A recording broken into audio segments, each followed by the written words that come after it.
Welcome to Monkip's Recap. Please like and subscribe. Salamat. Gusto niya ay maging bata habang buhay. Pero ang natuklasan niya ang siyang naging dahilan ng zombie apocalypse. Dumating ang pamilya niya para makapagdiwang, pero nauwi ito sa pakikipaglaban sa mga zombie.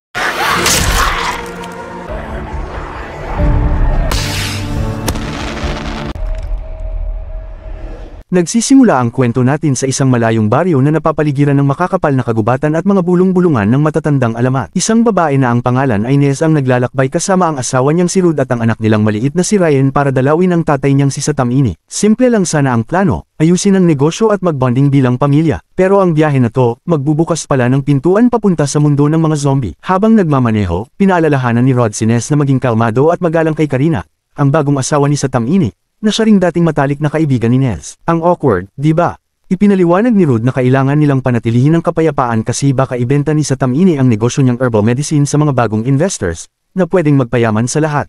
Si Satamine ay kilala sa baryo. Siya ang may-ari ng pabrika na gumagawa ng mga herbal medicine, pero nitong mga huling buwan, parang nahuhumaling siya sa mas madilim na bagay, isang formula na kayang magpabalik ng kabataan at baka pati magbigay ng buhay na walang hanggan. Matapos ang ilang buwang eksperimento, nagtagumpay siya. Sinubukan niya ang potion sa sarili niya, at ilang minuto lang, nagsimulang magbago ang katawan niya. Nawala ang mga kulubat niya, lumakas ang mga kalamnan, at mukha siyang bumata ng 20 taon. Natawa siya sa sobrang tuwa, hindi niya alam na kasabay nito ang pagsisimula ng isang bangungot. Nang makita siya ni Karina, nagulat ito. Mukha siyang bata, malakas, at puno ng sigla. Ipinagmalaki ni Satamine ang milagrosong potion niya. Dahil sa lakas at tuwang naramdaman, nagdiwang siya kasama si Karina. Hindi alam na malapit na siyang magbago sa isang halimaw. Pagdating ni Nez sa bahay ng ama, sinalubong siya ni Karina, ang babaeng minsang itinuring niyang kapatid pero ngayoy asawa na ng tatay niya. Ramdam ang tensyon sa hangin. Hindi makangiti si Nez kahit pilitin. Magalang namang bumati si Ryan pero pinigilan siya ni Nez na makipagmano kay Karina. Galit pa rin siya sa babae. Sa loob ng bahay, makikilala rin natin si Bang, ang tamad na kapatid ni Nez na palaging naglalaro lang sa kwarto. Lagi siyang pinapagalitan dahil wala raw silbi. Kinagabihan, nagtipon ng buong pamilya para pag-usapan ang negosyo. Nang pumasok si Satamine, nagulat ang lahat, mukha na lang siyang nasa edad 30. Tahimik ang lahat, walang makapagsalita. Hindi niya ipinaliwanag kung paano nangyari iyon. Sa halip, sinabi niya ang nakakagulat na balita, hindi niya ibebenta ang negosyo. Tahimik ang silid. Umalis si Bang sa inis. Ipinagpatuloy ni Satamine ang paliwanag na may ginagawa siyang mas dakila pa, isang herbal mix na tinatawag niyang Elixir of Immortality. Naniniwala siyang ito ang magpapayaman pa lalo sa kanila. Ipinaalala ni Karina na plano na nilang magretiro at mamuhay ng tahimik. Pero tumanggi si Satamine. Kumikinang ang mga mata niya sa pagkahumaling at sinabi niya, hindi pa tapos ang trabaho ko. Dito na lumala ang sitwasyon. Si Nez, na mainit na ang ulo, biglang sinabi na gusto niyang makipaghiwalay kay Rod. Nahuli raw niya itong may ibang babae at pumunta lang siya roon para kunin ang parte niya sa kikitain ng negosyo. Pero imbes na damayan siya, malamig na sinabi ni Satamine na pinabayaan na raw ni Nez ang sarili niya at dapat daw gayahin niya si Karina para maging kaakit-akit ulit. Masakit yun. Galit at nasaktan si Nez, kaya sinagot niya ang ama. Si Karina ang sumira sa pamilya natin. Sigaw niya. Pinilit ni Karina na wala siyang masamang intensyon, pero huli na. Lumakas ang sigawan, naging pangit na ang palitan ng salita, hanggang sa biglang nanikip ang dibdib ni Satamine. Pawis na pawis siya, nanginginig, at sumigaw ng, wala ni isa sa inyo ang marunong magpasalamat. Ginamit niyo lang ako sa pera ko. Pagkatapos, umalis siya ng galit. Ilang sandali lang, nakaramdam siya ng matinding sakit sa katawan. Nangangitim ang balat niya, bumubukol ang mga ugat, at napilipit ang katawan niya sa paraang hindi normal. Samuko siya ng dugo hanggang sa bumagsak. Tinulungan siya ng pamilya, tumawag ng ambulansya, pero huli na. Patay na si Satamine. O akala nila, hindi pa pala siya tuluyang patay. Bumangon siyang muli pero hindi na siya tao. Maitim ang mga mata, nabubulok ang balat, at gutom sa laman. Isa na siyang zombie. Bigla niyang inatake ang isang kasambahay na lumapit para tanungin kung anong nangyayari. Sinunggaban niya ito at kinain ang laman ng leeg nito ng walang awa. Makalipas ang ilang sandali, isa pang biktima ang nakita niya, si Ginoong Ares. Sinugod niya ito, dinalot sa dugo, at nang malasahan ni Ares ang dugo niya, walang duda, isa na rin siyang magiging zombie. Pagkatapos noon, sinubukan ni Satamine kagatin si Bang, pero dahil sa gulat, automatikong lumaban si Bang at napatay niya ang sarili niyang ama. Tumagos ang laruan niyang shotgun sa ulo nito. Tumahimik ang kwarto, lahat ay nagulat. Ang taong minsang nagbigay sa kanila ng buhay ay naging zombie, at ang pagkamatay niya ay simula pa lang ng lahat. Inutusan ni Rod si Ginoong Ares na humingi ng tulong at pinagbilinan na huwag magsabi ng kahit ano, pero nagsimulang lumabas ang mga sintomas sa katawan ni Ares. Si Bang, nagulat pa rin, tumakbo palabas at nagtago sa loob ng kotse. Hinabol siya ni Ness at tinangkang patahanan. Habang nagluluksa ang pamilya, isa sa mga katulong na nakagat ni Satamini ay nagsimulang umungol sa sakit. Ilang sandali lang, nagbago rin siya. Isa na namang zombie ang nabuo. Nagkagulo sa bahay. Lahat ay nagsitakbuhan para iligtas ang sarili. Inatake ng katulong na zombie ang isa pang katulong na babae at kinagat ito sa braso. Hindi pa siya nakontento, kinagat din niya sa leeg. Habang nag-uusap si Ness at Bang, napansin nila ang kakaiba, isa pang babae ang biglang naging zombie. Lumapit si Ness para tingnan, pero bago pa siya atakihin, pinagdudurog ni Bang ang kalahati ng katawan ng zombie sa likod ng kotse.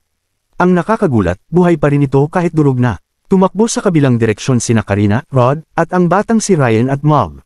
Samantala, bumalik si Ness para kunin ang anak niya pero wala na doon maliban sa babaeng zombie. Nakaligtas sila sa pamamagitan ng pag-iwas sa kalahating durog na zombie at pagsakay sa kotse. Mabilis kumalat ang impeksyon. Ang kasambahay na pinapunta sa pulis ay nabangga ang kotse sa isang pista at kinagat ang lahat ng nadaanan niya. Ang masayang kasiyahan ay naging karumal-dumal na patayan. Ilang minuto lang, puno na ng mga zombie ang buong baryo. Nagsimula na ang bangungot. Nagtago sina Rod, Karina, Ryan, at Mob para protektahan ang bata. Hinabol sila ng zombie na katulong at tinatake. Binugbog ito ni Karina gamit ang sandata pero buhay pa rin. Mabuti na lang, biglang umulan ng malakas, at parang humina ang mga zombie, parang pinanghihinaan sila kapag nabhabasa. Ginamit ng mga nakaligtas ang pagkakataon para tumakas. Sa wakas, nakontak ni Ness si Rod at nagkasundo silang magkita sa isang ligtas na bahay, pero hindi alam ni Ness ang daan at nagpanik habang hinahanap ang anak niya. Samantala, nakarating na sina Karina, Rod, at Ryan sa bahay, pero napapaligiran ito ng mga zombie. Nakapasok sila, pero naiwan si Mob dahil inatake siya ng zombie na si Ares. Wala silang nagawa kundi panuurin lang. Ilang minuto ang lumipas, dumating si Ness at bumusina ng malakas dahil sa takot, malaking pagkakamali. Narinig ng lahat ng zombie ang ingay at nagsitakbuhan papunta sa kanila. Wala silang magawa kundi tumakbo palayo. Muling naghiwalay ang grupo. Alam ni Karina at Rod na hindi ligtas ang lugar, kaya sinubukan nilang tumakas gamit ang kotse ni Ares, pero ayaw umandar. Sinubukang ayusin ni Rod, pero hindi pa rin umaandar. Biglang may nakita si Ryan na zombie. Tumakbo silang pumasok sa isang bahay. Inatake sila ng zombie at napatay ito ni Rod, pero nakagat siya bago yun. Itinago niya ang sugat at nagkunwaring kalmado. Nagkulong naman si Karina kasama si Ryan at sinubukang kontakan si Ness. Sa kalsada, bumangga ang kotse ni Ness at Bang habang tumatakas sa mga zombie. Isang mabait na driver ang tumulong sa kanila, pero maya-maya, inatake rin sila ng mga zombie. Walang awa nilang kinakain ng mga pasahero. Tumakbo sila papunta sa istasyon ng pulis. Samantala, ipinaliwanag ni Rod ang lahat sa anak niya at sinabihan nitong alagaan ang ina niya. Pagkatapos noon, nagsimulang manginig ang katawan niya. Lumabas ang mga sugat, at naging zombie na siya. Nang maging zombie si Rod, tumalon siya kay Karina at Ryan. Pinilit ni Karina na iligtas si Ryan sa pamamagitan ng pagtulak kay Rod. Maya-maya, may tumusok na bakal sa katawan ni Rod at naipit siya roon, kaya ikinulong nila siya sa kwarto. Sa istasyon ng pulis, sinubukan ni Ness at Bang ipaliwanag ang nangyayari pero walang naniwala sa kanila. Inutusan ng commander si Officer Roman na tanungin sila habang siya at ang ilang tauhan ay lumabas para mag-imbestiga. Sa kabilang banda, may isang babae na pumasok sa bahay at nagulat nang makita sina Ryan at Karina. Itinutok niya ang kutsilyo sa kanila, akala niya ay zombie rin sila. Maya-maya, napagtanto niyang normal pa sila. Ilang minuto lang, narinig ang putok ng baril at mga sigaw. Inatake na ng mga zombie ang commander at ang grupo niya. Doon nila napagtanto kung gaano nakalala ang sitwasyon. Bumalik ang commander na sugatan at takot na takot. Totoo ang mga zombie at papalapit na sila. Nilagyan ng harang ng mga nakaligtas ang mga pinto habang kumakatok ng malakas ang mga patay sa labas. Biglang namutla ang commander at inatake si Roman. Tinulungan siya ni Bang at sabay nilang naikulong ang nahawa ang commander sa isang selda. Na-realize na ngayon ni Roman ang totoo kaya tinawagan niya ang mga kalapit na istasyon para humingi ng tulong pero walang sumasagot. Sa wakas, natawagan ni Karina si Ness at umiiyak na sinabi na naging zombie na si Rod. Pinilit ni Ness na manatiling kalmado at pakiusapan siyang protektahan si Ryan hanggat wala pang tulong. Pero sa labas, palakas ng palakas ang mga ungol ng mga zombie. May natanggap na tawag si Roman mula sa isang patrol car na paparating para iligtas sila, pero bago ito makarating, biglang natahimik ang radyo. Wala na ang rescue team. Binuksan nila ang bintana sa ikalawang palapag at nakita nila mismo ang pagkamatay ng mga pulis. Biglang may nagsalita sa megaphone, at dahil doon, nagsimula ang mga zombie na habulin at patayin si Mulvey. Natuklasan ni Roman na sumusunod ang mga zombie sa tunog, kaya ginamit niya ang mga paputok para iligas sila. Gumawa siya ng delikadong plano, magsusuot sila ng proteksyon na damit, kukuha ng sandata, at gagamit ng mga paputok para ilayo ang mga zombie habang tatakas sila gamit ang mga motorsiklo. Sinabihan ni Roman si Nangish tungkol sa plano. Si Nangish ay kasintahan ni Roman. Ginamit nila ang mga paputok para iligaw ang mga zombie at lumabas ng ligtas para simulan ang plano. Sa una, gumana ito, pero dumating ang isa pang grupo ng mga zombie mula sa kabilang direksyon. Napalibutan sila, kaya napilitan silang lumaban at magpaputok habang dumarami ang mga zombie sa paligid. Wala na silang matakbuhan. Nang akala nila tapos na ang lahat, biglang umulan ulit. Tumigil sa paggalaw ang mga zombie at parang nanigas sa ilalim ng ulan. Sa taguan ni Karina, nakawala si Rod na ngayon ay ganap ng zombie. Sumigaw siya ng malakas, tinatawag ang iba pang zombie papunta sa bahay. Ginamit ni Karina ang pagkakataon para tumakas kasama sina Ryan at Nangish gamit ang motorsiklo. Sa parehong oras, tumakbo rin palabas sa ulan sina Ness, Bang, at Roman, pero nang tumigil ang ulan, nagising muli ang mga zombie at pinalibutan sila. Halos hindi na makaligtas si Ness, pero nakapasok siya sa kotse at naglock sa loob.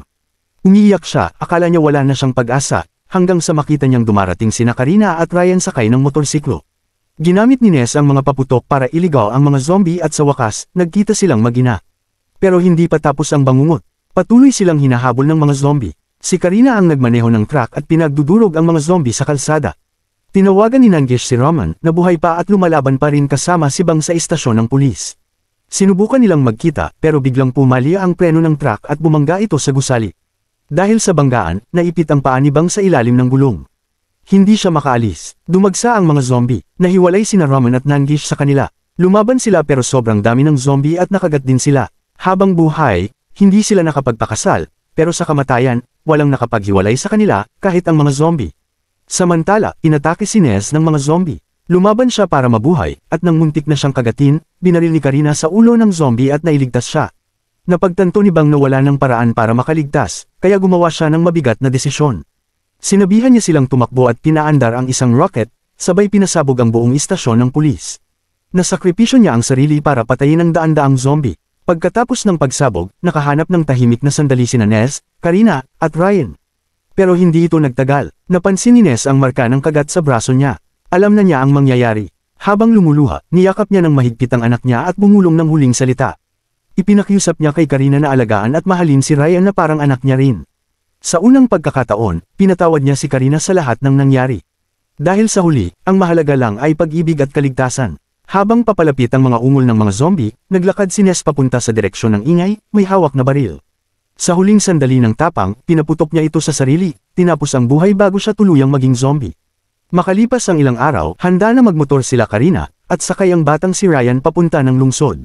Iniisip na nakatakas na sila sa bangungot. Pero habang papalayo sila, narinig nila ang mahinang ungol ng mga zombie sa likod nila. Sa ibang lugar ng bansa, natanggap ni Grace, ang dating kasosyo ni Satam-ini, ang isang maliit na bote na may label na Elixir of Immortality. Dahil sa kuryosidad, binuksan niya ito at uminom ng kaunti. Unti-unting nawala ang ngiti niya. Naging itim ang mga mata niya. Hindi pa tapos ang bangungot. Kung nagustuhan mo ang pelikulang ito, huwag kalimutang mag-subscribe. Salamat!